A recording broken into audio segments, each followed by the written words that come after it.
নমস্কার। আজকে কষা আলুর দম বানানোর রেসিপিটা দেখে নেব।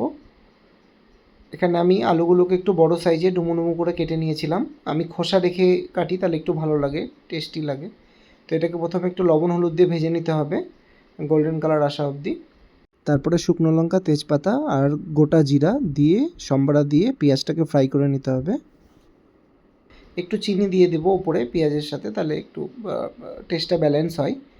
এবার একটা মশলা বানিয়ে নেব। এর মধ্যে আদা রসুন পেস্ট, লবণ, হলুদ, জিরার গুঁড়ো, ধনের গুঁড়ো। তারপরে ওই পেঁয়াজের মধ্যে টমেটো আর কাঁচা লঙ্কাটা দিয়েও একটু ফ্রাই করে নেব। সেটা হয়ে এলে মশলাটা ছেড়ে দেবো। তারপর সেটা কিছুক্ষণ ফ্রাই করার পর সেটা ধীরে ধীরে ধীরে ধীরে জল দিয়ে কষাতে হবে।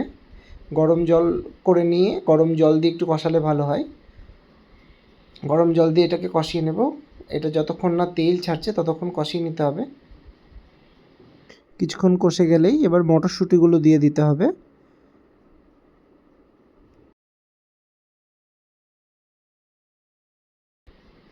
এইভাবে তেলটা ছেড়ে এলেই তার মধ্যে আলুগুলো ছেড়ে দেবেন, দিয়ে এটাকে কিছুক্ষণ কষিয়ে নিতে হবে মশলার সাথে আলুগুলোকে।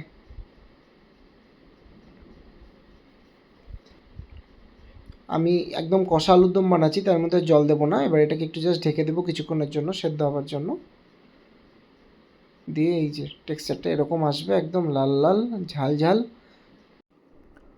কষা আলুর দম। এটা আপনারা রুটি দিয়ে বা লুচি দিয়ে বা খিচুড়ি দিয়েও সার্ভ করতে পারেন।